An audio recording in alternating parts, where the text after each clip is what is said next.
bênção, uma casa da qual vocês possam ser abençoados por Deus. Amém, igreja?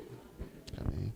João, capítulo 11, a partir do verso de número 1.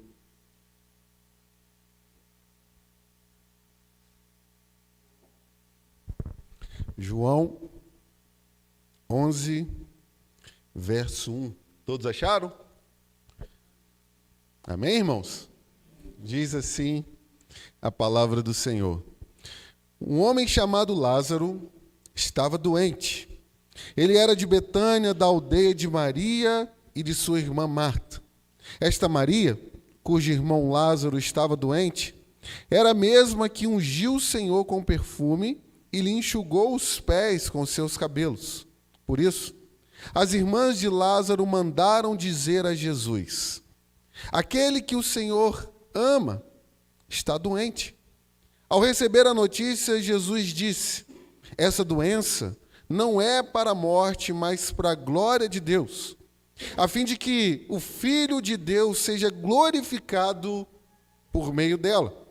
Ora, Jesus amava Maria e a irmã dela, e também Lázaro.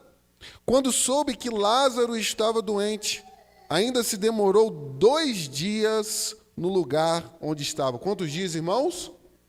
2. Depois disse aos seus discípulos: vamos outra vez para a Judéia. Os discípulos disseram: mestre, ainda há pouco os judeus queriam apedrejá-lo, e o Senhor quer voltar para lá? Jesus respondeu: não é verdade que o dia tem 12 horas? Se alguém andar de dia, não tropeça, porque vê a luz desse mundo. Mas, se andar de noite, tropeça, porque nele não há luz. Tendo dito isso, acrescentou: nosso amigo Lázaro adormeceu, mas vamos para despertá-lo. Então os discípulos disseram: Senhor, se dorme, estará salvo. Jesus falava da morte de Lázaro, mas eles pensavam que estivesse falando do repouso do sono. Então Jesus lhes disse claramente: Lázaro, vamos juntos, Lázaro morreu. Por causa de vocês, me alegro de que não estivesse lá, para que vocês possam crer. Mas vamos até ele. Amém? Não feche a sua Bíblia, feche os seus olhos. Vamos falar com o Senhor mais uma vez. Pai Santo, nessa hora que estamos diante da palavra do Senhor, das verdades, ó Pai, tão preciosas da Tua palavra, nós rogamos, ó Pai, que Teu Espírito possa ministrar ao nosso coração. Quantas necessidades, ó Pai, nós temos em nossa alma. Quantas coisas, ó Pai, nós precisamos do Senhor, ó Pai. Quanto carecemos, ó Pai, de ouvir a Tua voz. E nessa hora, Deus, que haja entre nós o espírito de iluminação, para que juntos, ó Deus, como povo do Senhor, como igreja do Senhor, nós possamos compreender a Tua palavra, colocá-la em prática e saber, ó Pai, que independente das lutas, o Senhor tem cuidado de nós. Abra os nossos ouvidos, alarga o nosso coração e faça com que a Tua palavra semeada possa dar frutos para a glória do Senhor. Fala conosco, ó Deus, em nome de Jesus. Amém. Meus irmãos, a graça e a dor. A graça e a dor. Sem medo de errar, irmãos, nessa noite eu e você precisamos entender a verdade, sair daqui cheios da convicção de que daqui até a eternidade, até o novo céus e a nova terra, até o paraíso que nos espera, quem crê nisso, diga amém. A nossa fé, essa fé que foi plantada na nossa alma, essa fé que veio mediante a ação do Espírito Santo para o nosso ser, ela vai ser provada, ela vai ser testada, e isso feito de muitas e variadas maneiras.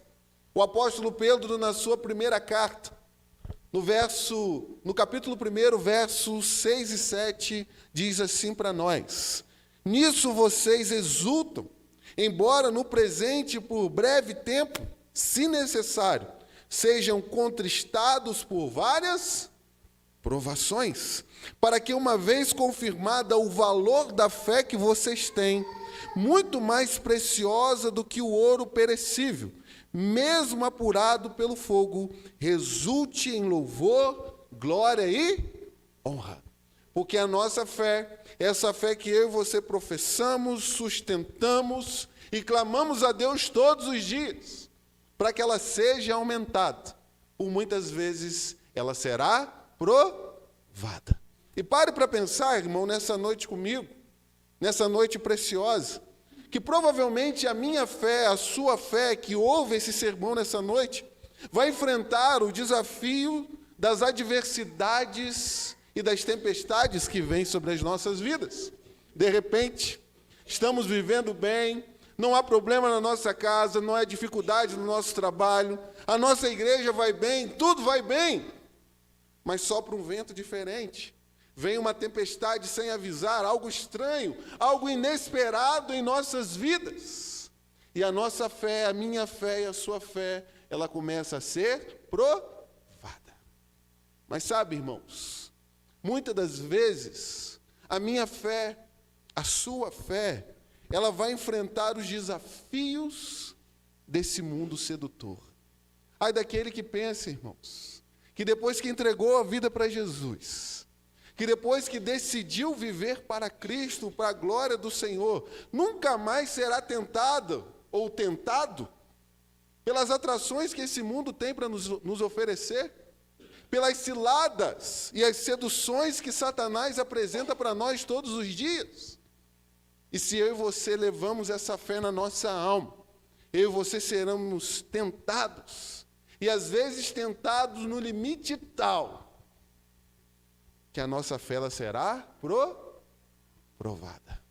Mas se você tem entendido isso, muitas das vezes, irmão, eu e você vamos enfrentar o desafio do tempo, da espera e do agir de Deus. Ô, irmãos, quantas pessoas, e nós vamos ver nesse sermão nessa noite, tem tido a sua fé provada pela espera, por aguardar o agir de Deus, por aguardar algo da parte de Deus, uma resposta de Deus, uma cura para quem nós amamos, uma porta de emprego que precisa ser aberta, alguém que precisa ser salvo. Como é difícil nós sermos provados pelo tempo da espera da resposta de Deus. Se você entendeu isso, diga amém. Amém, irmãos?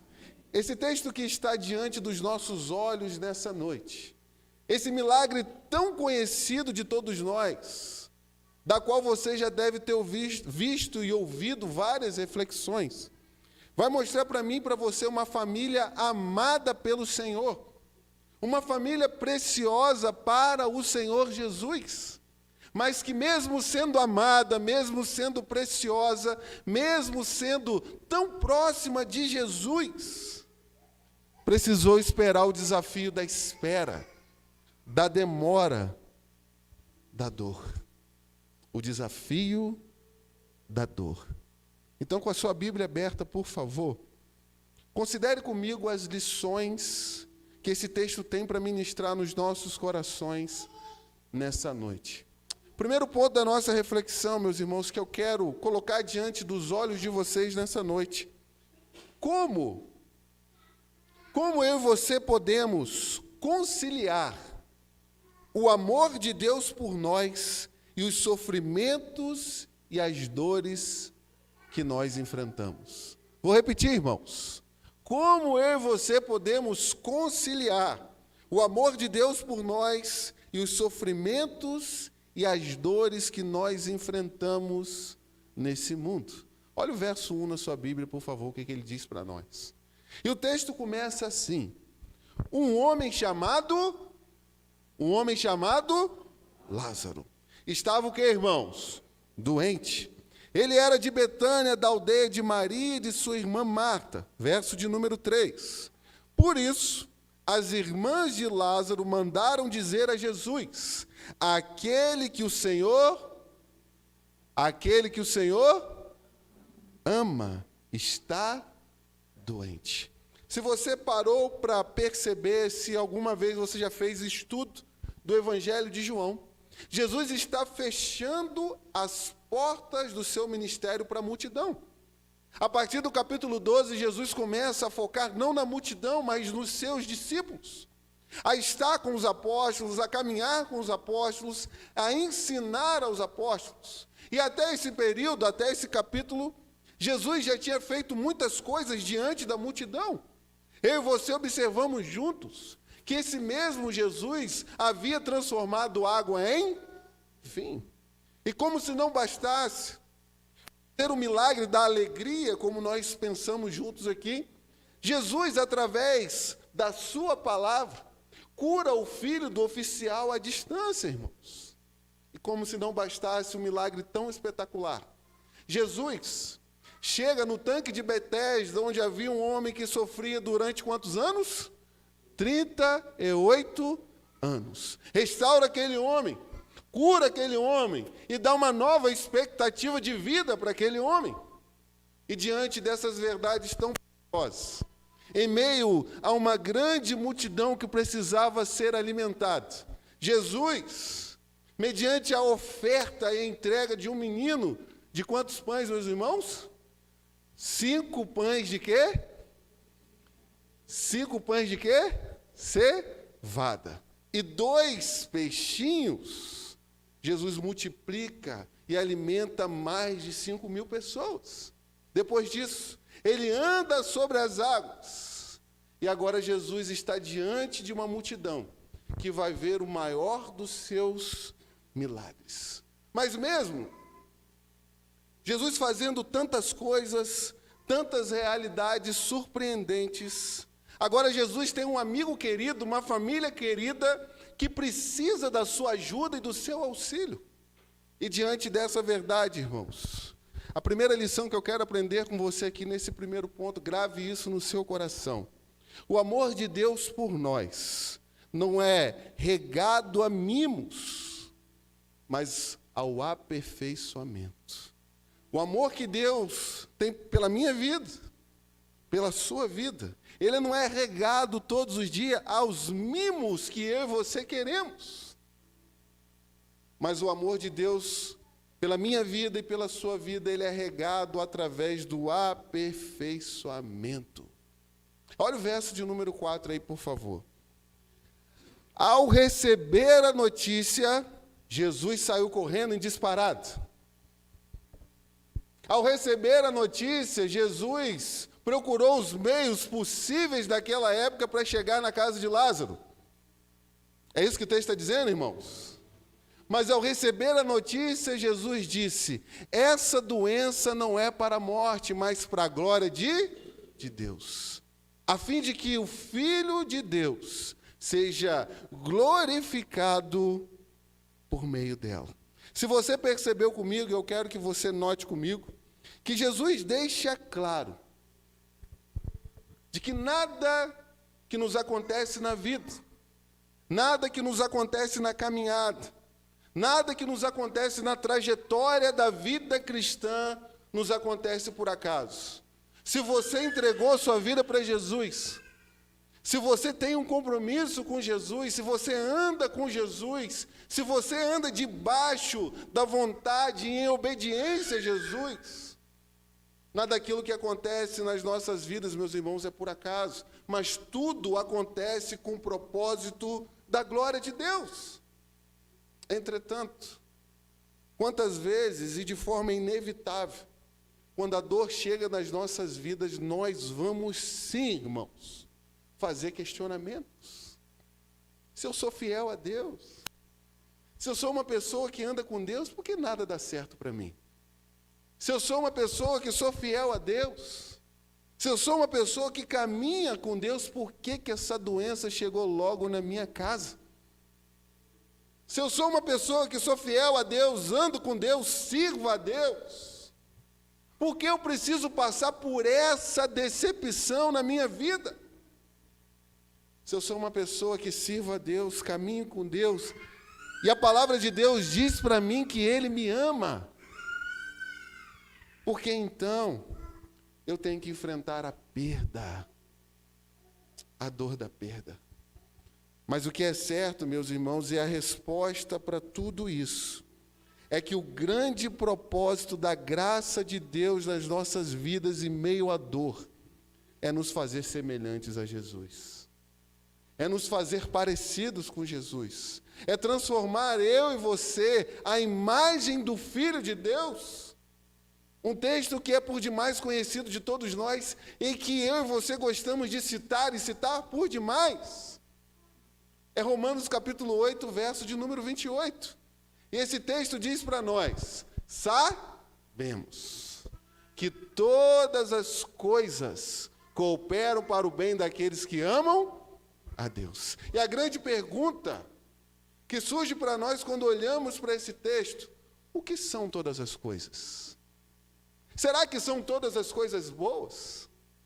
Será que aquilo que coopera para o nosso bem são as coisas positivas que acontecem em nossas vidas? Mas o que nós precisamos entender é que, independente se é dor, se é sofrimento, se é perda, se é angústia, se é injustiça, se somos filhos de Deus, se amamos a Deus, tudo isso coopera para o nosso bem. E o texto vai continuar dizendo para nós: daqueles que são chamados segundo o seu propósito. E qual que é o grande propósito de Deus nas nossas vidas? Verso 29. Pois aqueles, vamos ler juntos? Pois aqueles que Deus de antemão conheceu, Ele também, para serem conformes à imagem do seu Filho, a fim de que Ele seja o primogênito. Ok, então qual que é o propósito de Deus para as nossas vidas? Será, meus irmãos, que o propósito de Deus para as nossas vidas é nos dar uma família perfeita? Será que o grande propósito de Deus para as nossas vidas é nos dar uma saúde perfeita, um emprego perfeito, um salário perfeito, uma igreja perfeita? Mas o grande propósito de Deus nas nossas vidas é a cada dia, mediante a dor, o sofrimento e todas as coisas, nos transformar em pessoas semelhantes a Jesus. Semelhantes a Jesus. Por isso, mediante a dor, mediante ao sofrimento, ao invés de perguntarmos por quê, precisamos dizer glória a Deus. Porque a cada dia eu estou parecido com Jesus. Você entendeu isso? Diga amém.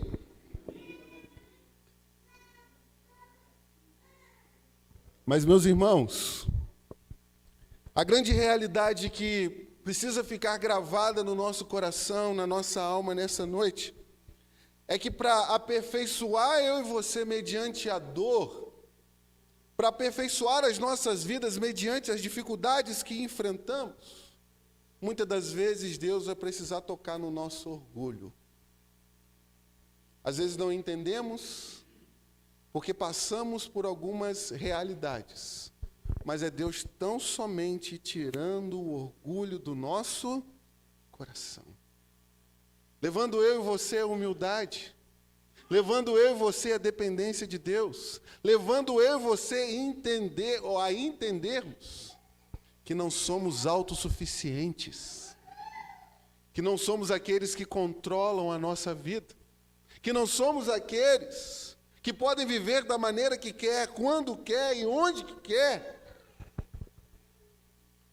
Mas, meus irmãos, muitas vezes Deus faz isso conosco para tocar na nossa autossuficiência. Uma grande pergunta que surge diante de nós nesse momento.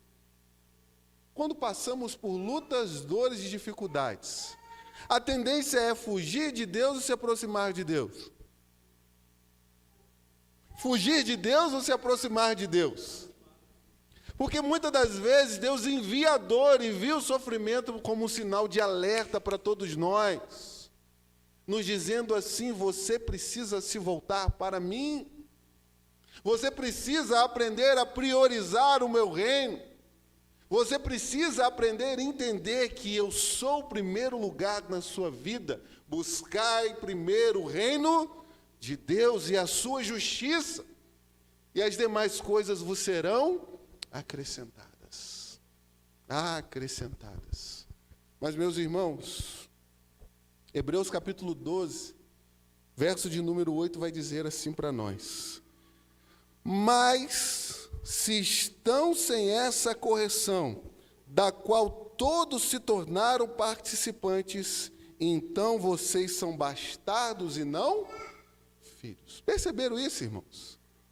O fato de eu e você passarmos por lutas e dificuldades não quer dizer que nós não somos filhos de Deus, mas pelo contrário, deixa claro e evidente que nós somos filhos de Deus. E o fato de não passarmos por ela, nós deveríamos ligar um sinal de alerta e se perguntar por quê? E eu pergunto para o seu coração nesse momento: a graça de Deus tem aperfeiçoado a sua vida? A graça de Deus, mediante a tudo aquilo que você está passando, tem feito você avançar na fé, tem feito você amadurecer na fé, tem feito com que eu e você nos tornemos mais parecidos com esse Jesus? Porque se não estamos enfrentando essas coisas, precisamos acender o sinal de alerta. Se você entendeu isso, diga amém. Mas a segunda coisa que eu quero considerar com você nessa noite, o segundo ponto da nossa reflexão: como conciliar, irmãos, o amor de Deus e a espera pela ação de Jesus. Como conciliar o amor de Deus por nós e a espera pela ação de Jesus. Olha o verso de número 5 aí, por favor, na sua Bíblia. Ora, Jesus amava Marta e a irmã dela, e também a Lázaro. Quando soube que Lázaro estava doente, ainda se demorou quantos dias, irmãos? 2 dias no lugar onde ele estava. Ao receber a notícia de que seu amigo, aquele que era precioso, aquele que era importante para ele, ao invés de Jesus dar destino para onde eles estavam, sem demora, sem perder tempo, o texto vai dizer para nós que Jesus demora quantos dias no lugar? 2 dias. Da onde Marta e Maria estavam, para onde Jesus estava, era 32 quilômetros a pé. Isso daria um dia de viagem. Então, se esse mensageiro recebe a mensagem de Maria e Marta um dia, ele vai se encontrar com Jesus no outro dia. E quando ele volta, já se passou quantos dias, irmãos? 2 dias. E Jesus vai demorar mais quantos dias? 2 dias. Mas eu quero que você se atente para a realidade de que quando esse mensageiro volta, Lázaro já está morto. E a única mensagem que ele tem para a família não é para dizer para as irmãs: Jesus está vindo atrás de mim. A mensagem que ele tem para dizer para as irmãs não é: Jesus vem com os seus 12 apóstolos, uma grande multidão para fazer um milagre. Mas a única mensagem que esse homem tem para ministrar ao coração da família e das irmãs é a seguinte: sabe, Jesus, ele disse que esse caos que você está passando é para a glória de Deus. Ele diz que essa dificuldade que você está enfrentando, que você nem está entendendo, é para a glória de Deus.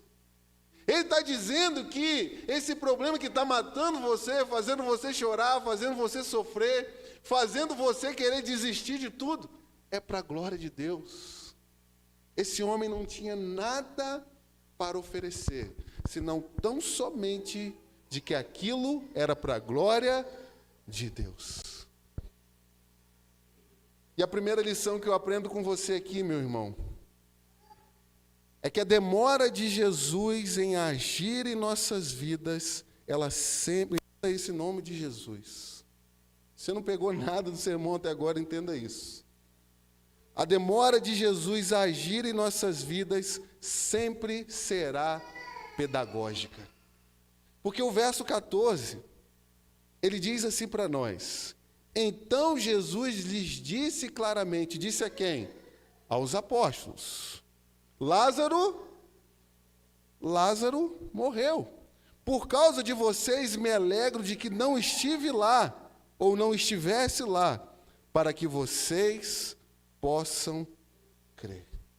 Se eu e você cremos nisso aqui que nós acabamos de ler e de enfatizar, a verdade que precisa ser guardada no nosso coração é que a demora de Jesus nos ensina que por mais que nos esforcemos, nós não somos aqueles que controlam a nossa vida.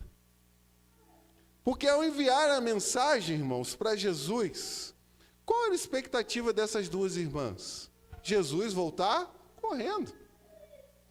Porque ela não pede, ela não solicita, ela só diz uma coisa: aquele que você ama está doente. E quem ama, meus irmãos, tem pressa para ajudar. Quem ama tem pressa para socorrer. Quem ama tem pressa para solucionar o problema. Então a expectativa das irmãs é a seguinte: Jesus virá correndo.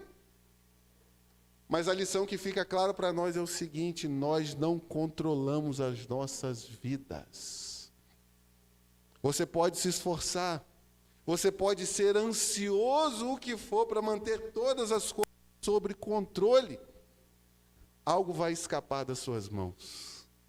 Algo vai sair do seu controle, para levar eu e você a entendermos uma coisa: quem controla a nossa vida é Deus e não somos nós. Quem guia nossas vidas é Deus e não somos nós. Quem tem controle de todas as coisas não somos nós, mas é Deus.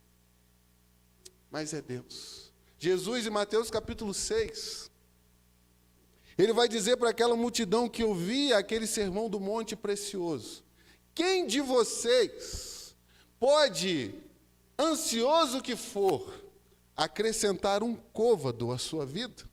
50 centímetros a mais na sua altura? Quem pode?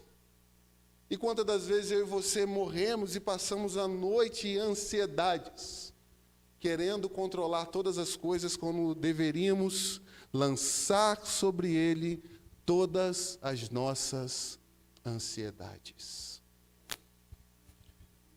Mas, meus irmãos, a demora de Jesus ensina para mim e para você que as coisas não acontecem na hora que queremos e do jeito que queremos. Ela não acontece pela via que eu e você entendemos que deveria acontecer. Quantos de nós que estão sentados aqui nesse banco receberam algo que esperava tanto, mas não da maneira que achava que iria acontecer? Quantos de nós não receberam, ou melhor dizendo, receberam determinada bênção da parte de Deus, anos depois da expectativa que foi criada no seu coração? Porque a demora de Jesus, ela será sempre pedagógica nas nossas vidas, para nos ensinar que não é do jeito que nós queremos e nem quando eu e você queremos. Mas a última lição nesse ponto é que a aparente demora de Jesus tem o objetivo de fortalecer a nossa fé. Verso de número 15, Jesus vai virar para os seus apóstolos, mediante a dizer para todos eles que Lázaro havia morrido, e diz as seguintes palavras: me alegro de que não estivesse lá, para que vocês possam crer.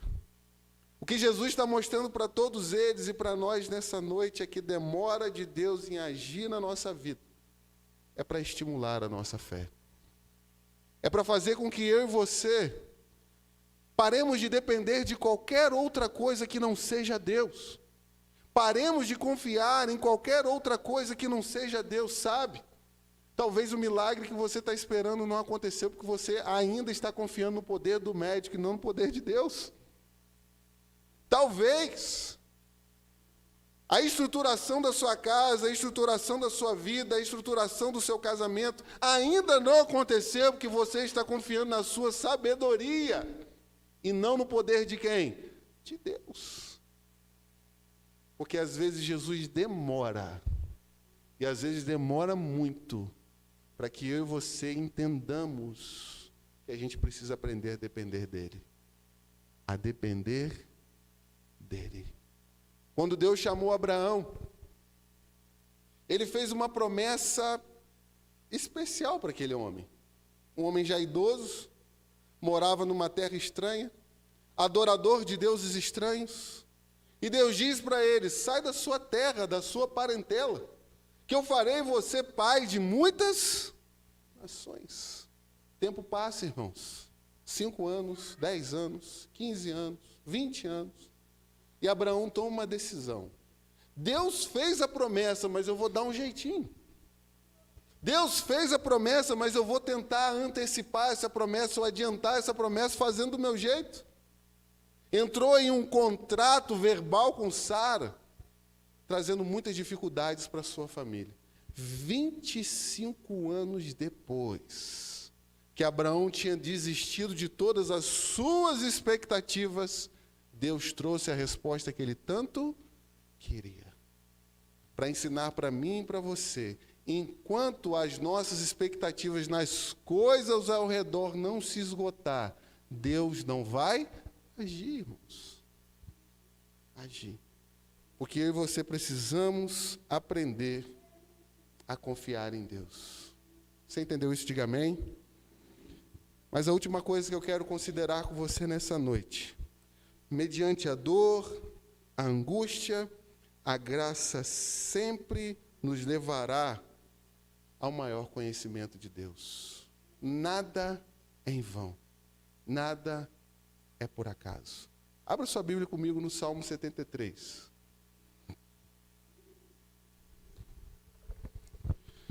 Salmo de número 73, um salmo de Asaf.